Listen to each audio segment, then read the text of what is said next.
Bonjour, chers internautes. Vous êtes dans ce live de 12h30. J'espère que tout se passe bien. Quelques avaries techniques qui ont pu brouiller les choses, mais j'espère que normalement tout est revenu dans l'ordre. Je l'espère. Donc, un live de 12h30, évidemment sur Géopolitique Profonde. Je salue ceux qui n'étaient pas là ce matin sur une très belle matinale avec à la fois Oscar Freisinger et Xavier Moreau. Nous avons continué sur les bilans et les perspectives, chacun de nos experts apportant ce petit plus qui permet d'affiner et de vous donner les meilleures informations possibles sur la situation géopolitique mondiale à quelques jours de l'intronisation de Donald Trump aux États-Unis. Un tout autre sujet nous occupe aujourd'hui, même si ça va concerner encore le fameux conseiller spécial, ou en partie, de Donald Trump, qui paraît-il a maintenant élu domicile à Mar-a-Lago. C'est Elon Musk avec son ordinateur Tesla, enfin pas ordinateur, plutôt robot ménager Tesla Optimus. Même si c'est pas le thème immédiat de l'émission, tenez-vous bien, elle s'adresse surtout aux hommes, mais ça c'est l'aspect provocateur. Mais sinon à nous tous, les êtres humains, est-ce que nous allons tous être remplacés par les robots, devenir, c'est le titre de cette émission, totalement obsolète. Nouvelle phase du grand remplacement, hein, grand remplacement définitif. On va en parler dans un instant. C'est ça. Alors, vous avez eu des dystopies sur le sujet. On va en parler entre autres de Blade Runner. Vous avez le sujet, il intéresse aussi les futurologues en général. De quoi sera fait demain sur le plan technologique et dans les relations que l'homme et la machine peuvent avoir, sachant que c'est un vieux fantasme qui remonte à il y a loin, déjà à la fin du 19e siècle, des hommes, des penseurs tels que Marx et certains économistes craignaient justement le remplacement de l'homme par la machine. Des Britanniques ont cassé des robots, les premiers robots, avant même le travail à la chaîne, parce qu'ils avaient peur justement d'être un jour remplacés. Mais est-ce que cette peur est encore aujourd'hui un fantasme, ou bien ce fantasme est-il en train de devenir une réalité, en particulier et jusqu'au bout, pas seulement sur le fait qu'elle nous remplacerait, mais qu'elle nous remplacerait même dans notre intimité, dans la relation homme-femme. On voit bien que là, c'est le dernier coup qui est porté. Finalement, il y a quelque chose qui interpelle, et bien au-delà même encore du simple remplacement. Ça concerne aussi les relations sexuelles, les relations entre les hommes et les femmes. On voit bien où on vient en ce début d'année 2025 nous taquiner l'esprit, voire bien au-delà. Venez nous rejoindre d'ici là avant d'être remplacé, d'être totalement obsolète. Ça tombe bien, donc revue de décembre de Géopolitique Profonde. Vous avez entre autres un article sur la révolution quantique de Laurent Ozon, qui peut donner quelques pistes sur ces sujets. Une semaine de gratuité dans sa version papier comme numérique. Venez nous rejoindre. Il y a des formations sur la décentralisation financière. Et puis sinon, vous avez les habituels produits dérivés. C'était aujourd'hui, même s'il y a depuis Vatican II, c'était hier l'épiphanie, moment de se faire des cadeaux comme les rois mages. Mais enfin, il n'y a pas de jour pour s'offrir quelque chose ou l'offrir aux gens qu'on aime. On peut le faire à tout instant. Donc la boutique de Géopolitique Profonde est ouverte, je vous le rappelle. Alors, sommes-nous donc devenus, ou allons-nous devenir tous obsolètes? C'est BFM qui a relancé ça dernièrement, en tout cas pour la France. Ça a été repris, embrayé de façon très manifeste par énormément de médias. On a pu le constater. Est-ce que ça va aboutir à quelque chose de tangible? On en est quand même encore loin. Ce serait justement l'apparition de robots sexuels. Tenez-vous bien, des robots sexuels, où un certain futurologue qui s'était particulièrement fait connaître à l'époque, en 2016, c'était The Sun, le média britannique, le tabloïd britannique, qui avait titré à ce moment-là, à l'horizon 2025, bon, il y a les polémiques 2025-2050, eh bien, les femmes vont préférer les robots sexuelle aux relations avec un partenaire sexuel. On ne trancherait même pas sur, avec quel partenaire en cette période LGBT. Donc les femmes ne vont peut-être pas remplacer les hommes uniquement, par des femmes, mais par des robots, donc de mieux en mieux. Donc qu'est-ce que c'est le la phase terminale du grand remplacement? On rappelle que le grand remplacement, c'est cette idée finalement lié d'une théorie économique, qui est que le capitalisme n'a pas de limite et que nous sommes tous des marchandises et qu'en tant que tels, eh bien, nous sommes infiniment substituables les uns aux autres. C'est ça l'achèvement même d'un marché de marchandises et d'hommes purs et parfaits. C'est non seulement des marchandises qui peuvent aller à toute vitesse, à tout endroit, des hommes qui peuvent être, et c'est entre autres le nomadisme et la migration, qui peuvent aller partout dans le monde. Et alors, évidemment, si on pouvait substituer à l'homme qui rentrerait dans une espèce de chaîne, ça serait l'homme étant devenant une marchandise comme les autres. C'est déjà vrai et de plus en plus vrai, par exemple sur les marchés de la GPA, PMA, et puis aussi évidemment, même si ce sont des trafics pour l'instant, les trafics d'organes, on sent bien qu'il y a cette volonté de faire de l'homme une marchandise comme une autre. Donc pourquoi pas remplacer l'homme par des machines, même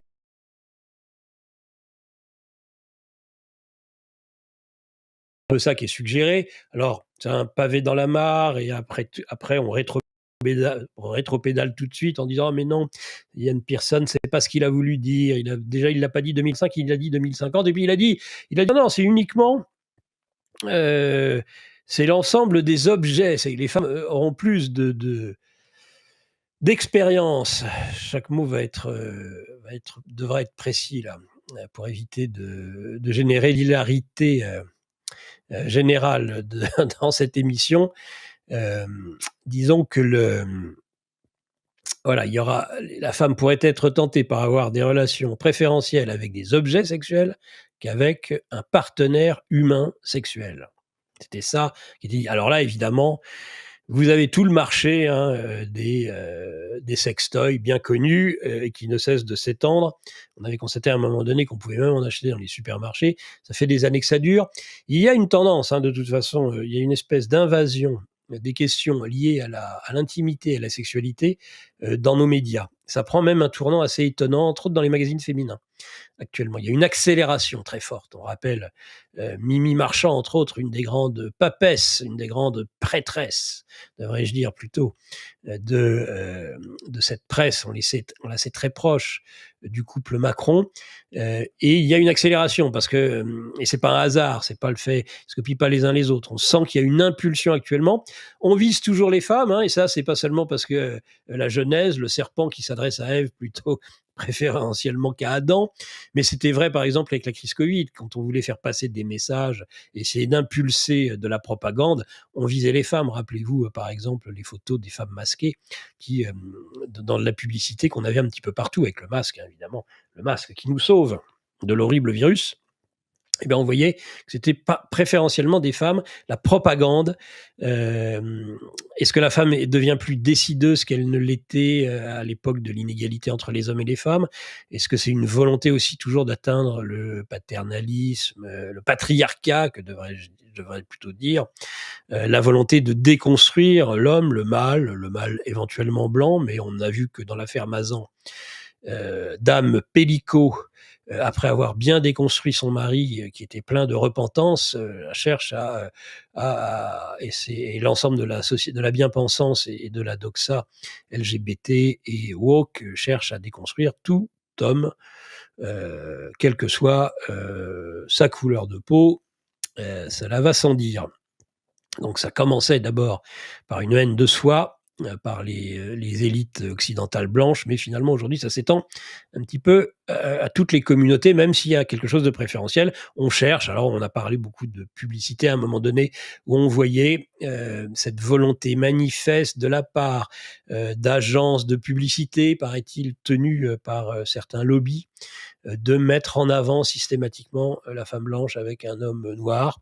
Est-ce que, en tout cas, on a pu le constater en le regardant, est-ce que c'est une volonté manifeste, orchestrée, voulue, je dis, par certaines influences qui, on se demande, certains le disent. Il y a des enquêtes et assez intéressantes sur ce sujet. J'ai pas besoin de rentrer dans les détails, pour ceux qui s'intéressent, pour aller regarder ce genre d'informations. Mais alors on a mieux, on a les robots. Voilà, robots sexuels, donc ça a été lancé, par BFM. Qu'est-ce qu'on dit finalement? Qu'est-ce que dit notre futurologue? Il dit: «Les relations hommes-femmes, les relations intimes sont polluées par tout un tas de problèmes liés au stress, liés au mal-vivre, liés finalement à la misère, à la pauvreté sentimentale et donc il y aurait cette tentation». Alors est-ce qu'elle est spécifiquement féminine? Je ne voudrais pas être très trivial, mais les hommes, et ça date pas d'hier, n'usent-ils pas, n'ont-ils ou certaines catégories d'hommes n'ont-ils pas n'usent-ils pas de ce qu'on appelle les certains sextoys à eux, des poupées gonflables et autres?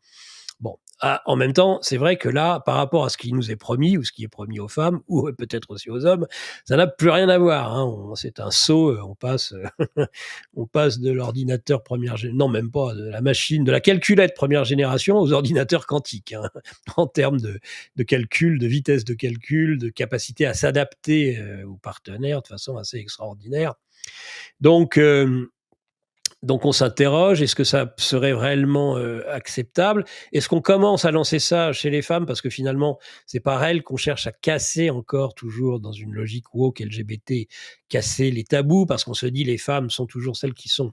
Ils essaient, c'est vrai. Actuellement, il y a cette, tentative permanente de faire des femmes les vecteurs de leur idéologie, alors même que l'on pensait que les femmes étaient plus conservatrices que les hommes. Hein. Politiquement, électoralement, c'est prouvé. Alors ça s'est peut-être inversé un petit peu avec Donald Trump, mais c'est la spécificité de Donald Trump. Mais en général, en tout cas dans nos sociétés européennes, les femmes sont plus conservatrices. Elles sont plus morales. C'est chez elles qu'on recrute ce que l'on appelle à tort ou à raison les grenouilles de bénitier, les personnes qui... les bigotes. On dit bigote et bigot, mais on pense tout de suite à la bigote, la malheureuse.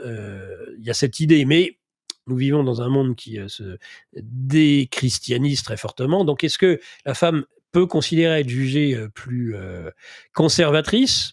Probablement, elle l'est. Par contre, évidemment, donc ça veut dire que l'ensemble des publicités, l'ensemble de la propagande va les attaquer en particulier. Parce que c'est en faisant sauter le verrou, ces verrous sur la morale et les femmes, évidemment qu'on pourra envahir totalement la société. On sait bien que les hommes finissent toujours par finissent toujours par adopter finalement les mœurs, us et coutumes de leur épouse. Là, mais contrairement à certains fantasmes qui pensent que c'est l'inverse, vous n'avez qu'à voir Clovis et son épouse, quelle était la plus chrétienne, quelle était celle qui voulait justement convertir son barbare de royal époux. Eh bien, c'était bien sûr Clotilde. C'était elle, la reine déjà très chrétienne, bien plus que lui. Donc, les femmes ont une influence et ils le savent très bien. Donc, ils vont faire porter tous leurs efforts aujourd'hui, les LGBT, à la fois pour obtenir, faire passer ce type de message. Et je dirais aussi, parce que ça, c'est quand même le vieux fond du satanisme, ça. Alors là, j'en doute pas il ne faut pas en douter une seconde. C'est-à-dire que nuire derrière cette propagande pro-féminine, en fait, il y a une volonté de nuire aux femmes par tous les moyens, de nuire aux femmes en tant que mères aussi, en tant que femmes, en tant que tout, au prétexte de les défendre contre un ordre patriarcal. Mais ça, c'est le piège du Satan depuis l'origine, depuis la Genèse. Si vous pensez que c'est des superstitions, mais relisez, si vous ne l'avez pas déjà fait, relisez, vous verrez combien sont liés le satanisme et la volonté de détruire et les hommes et les femmes, mais les femmes en particulier. Là, ils portent, on a bien vu sur les narratifs 2024, de Anne à la Vierge Marie, avec Notre-Dame, avec les cérémonies d'ouverture des JO, c'est vraiment la femme qui est systématiquement visée.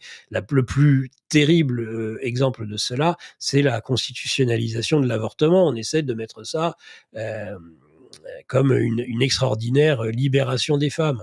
Mais jusqu'à quel point et à quel moment ça se retourne? À quel moment l'avortement, finalement, est une façon, non pas de libérer les femmes, mais de les mettre plus encore en esclavage. Des désirs de certains hommes, des désirs aussi de sociétés qui exploitent tout ce qui est exploitable. Société de consommation. Alors est-ce que c'est une évolution de la société de consommation aussi, ces robots sexuels? On se dit, bah, pour avoir l'optimum, le maximum même, les meilleures relations possibles et puis j'avais un prof comme ça qui disait: «L'égalité ira jusqu'à, sa dernière extrémité, jusqu'à, le droit, par exemple, de l'orgasme pour tous».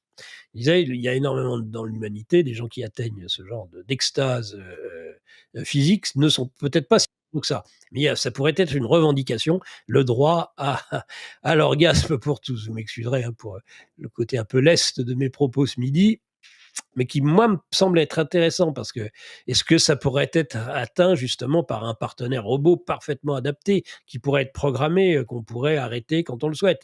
Puis ça va, cette idée, bah, dans, toujours Madame Pellicot, vraiment c'est la star de l'année, c'est la femme, qui, fait, changer, la honte de camp, donc ces hommes qui sont abusifs, ces hommes qui seraient violeurs, même les époux eux-mêmes violent leurs femmes maintenant, ça deviendrait même une généralité. Bah, voilà, si on peut programmer ou déprogrammer un robot, est-ce que ce n'est pas une tentation de plus? Même si, je le dis et je le répète, ce que constatent quand même les sociologues, c'est que d'ailleurs, c'est pas par hasard, qu'il y a eu en effet des objets sexuels pour les hommes avant, en tout cas sur le côté simulation. Je parlais des poupées gonflables, qu'avant que chez les femmes parce qu'il y a ce côté, moral d'inacceptabilité. Donc il faut que les femmes évoluent par rapport à ça. Donc c'est pour ça qu'il y a cette propagande. Mais c'est pas fait. Donc si on lance cela, c'est aussi évidemment pour voir un peu les réactions des uns et des autres. Hem un des éléments d'ailleurs qui le démontre, c'est des émissions que nous avons fait, que ce soit Lara Stam ou moi-même, la semaine dernière.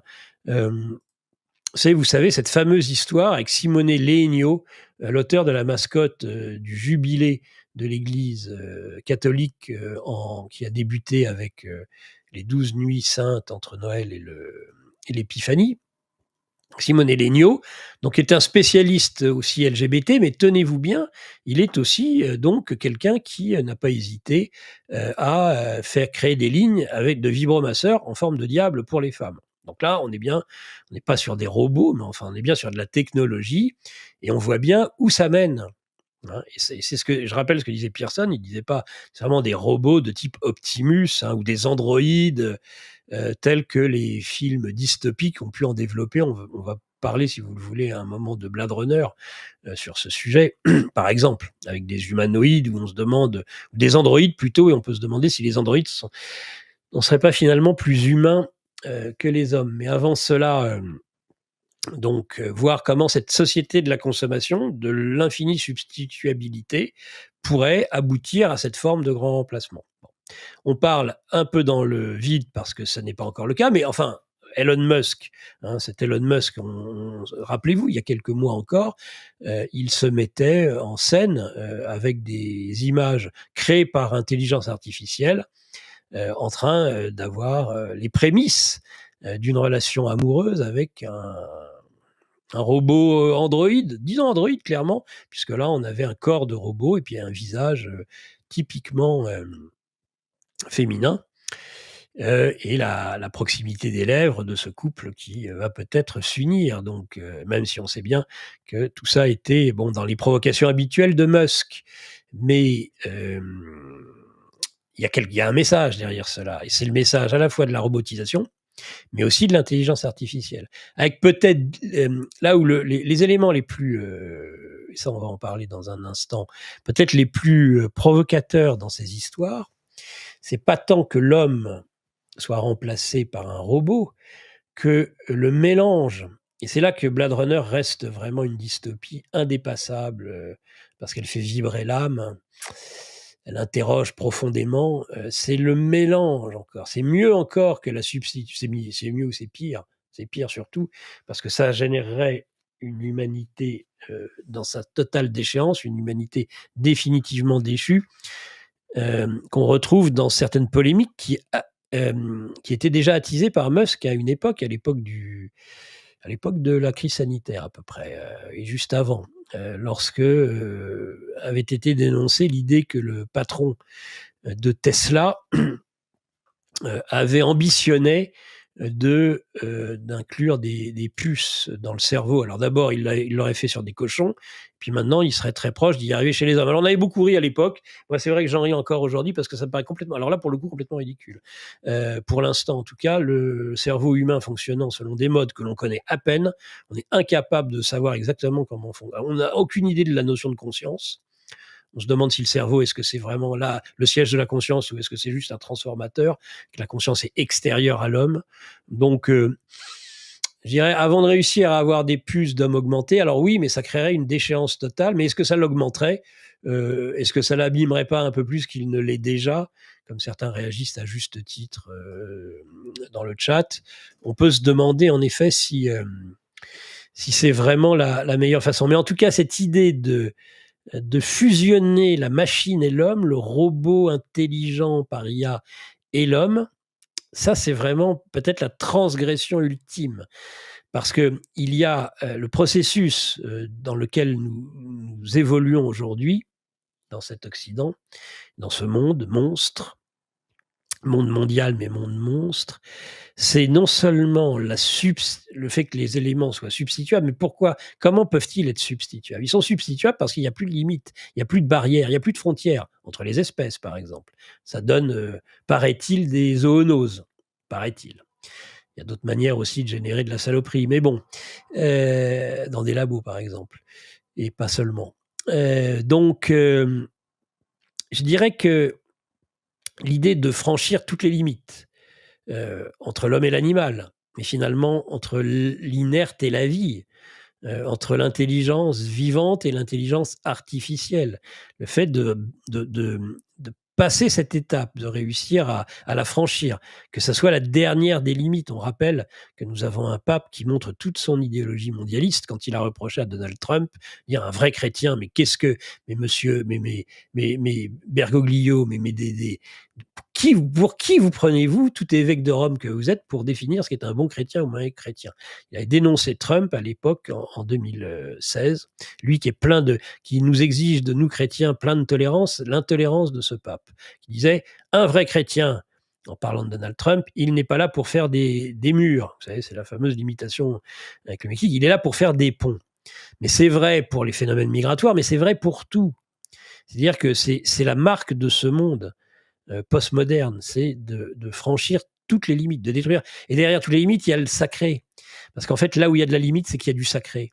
C'est pas par hasard que, par exemple, nos anciens ont construit pendant des siècles des calvaires sur des ronds-points, parce que ce sont des zones de limite. Et là où il y a des limites, ça monte. C'est une notion qu'a expliqué formidablement Régis Debray dans un livre vraiment que je conseille sur l'éloge des frontières. Il explique qu'en fait, le mur, contrairement à ce que l'on pourrait dire comme limitation, au contraire, il est là pour marquer un lieu entre le visible et l'invisible, entre les vivants et les morts. Et donc, évidemment, dans ce jubilé 2025, où sont ouvertes les portes saintes, toute la merde, excusez-moi encore du terme, peut passer. Et c'est exactement ce qu'ils entreprennent de vouloir faire avec leurs égrégores, à mon avis. Donc, oui, le Simone Legno, donc je disais, qui n'hésitait pas à faire ce type de design pour des vibromasseurs en forme de diable. Donc, mais ce que je voulais dire, pour revenir à mon propos liminaire, c'est le fait que voilà, d'essayer de franchir, d'éliminer toute limite. Et éliminer toute limite, c'est vrai que mieux encore que s'accoupler avec un animal dans des formes de zoophilie qui sont même parfois, paraît-il, encouragées, alors on aura tout vu, c'est le lien entre la femme et le robot, ou l'homme et le robot, ou encore mieux, la fusion en un seul être d'un homme et d'un robot. Et donc ça sera la fin quand on parlera de Blade Runner. Je voulais quand même ajouter un truc sur le côté satanique de l'IA. Il est connu, ce thème, et ça pose la question de l'empathie. C'est que finalement, l'intelligence de l'intelligence artificielle est une intelligence qui est diabolique, nous explique-t-on, parce que elle découple l'empathie de l'intelligence humaine. Donc ce serait une intelligence qui ne serait pas humaine, qui serait diabolique, parce que ce serait une intelligence qui ne serait pas empathique. Bon, vous savez bien que traditionnellement, on parle des trois cerveaux, cerveau reptilien, cerveau émotif, justement, animal, et ce qui serait le propre de l'homme, qui est le cerveau rationnel. Bon, c'est plus compliqué que ça, mais ce qui se disait, c'est que justement, eh bien, c'est l'union du cerveau rationnel et du cerveau reptilien qui fait toutes les destructions, parce qu'il n'est pas médié par un cerveau empathique, animal. C'est pour ça qu'on explique, par exemple, que les serial killers détestent les animaux, parce qu'ils n'ont pas d'empathie. L'animal représente un peu l'empathie. Regardez la façon. Et une des plus belles représentations de ces trois cerveaux, c'est la représentation de Saint Georges terrassant le dragon. Vous avez l'homme, donc le cerveau rationnel, vous avez le cerveau limbique, qui est le cheval, qui appuie sur un dragon, le cerveau reptilien. Comment finalement l'homme rationnel, l'homme épanoui, l'homme harmonieux, réussit à maîtriser, grâce à son cerveau affectif, grâce à son affect, le serpent des instincts, des purs instincts. Donc il y aurait quelque chose de très inquiétant dans non seulement parce que l'IA est privée évidemment de cet aspect animal, charnel, et puis aussi dans l'évolution en neurobiologie, de ce qu'on appelle les neurones miroirs, c'est-à-dire qui fait de nous aussi. Il n'y a pas que le cœur, il y a aussi ces neurones miroirs dans le cerveau qui font toute l'empathie humaine, parce que ces neurones miroirs, finalement, ce que nous portons, le coup que nous allons porter à notre ennemi, c'est à nous-mêmes que nous le portons. Il y a cette capacité à se mettre, grâce à ce cortex sur le cortex préfrontal qui fait le propre de l'homme, de se mettre à la place de l'autre. Vous aimez nos émissions ? Ouais. Vous aimez les différents formats qu'on vous propose ? Ouais. Tant mieux, car vous allez adorer notre revue mensuelle. Et pourquoi ? Car on a recruté les meilleurs experts pour vous offrir des analyses sans tabou sur les sujets clés de notre société, économie, politique, criminalité d'État, technosciences, mondialisme. Et on vous livre bien sûr toutes nos solutions financières pour préparer votre avenir. Oh, l'avenir, c'est ce qu'on a inventé de mieux pour gâcher le présent. Cliquez sous la vidéo pour recevoir votre revue dans votre boîte aux lettres et avoir accès aux meilleures informations qu'on ne peut pas dire sur YouTube.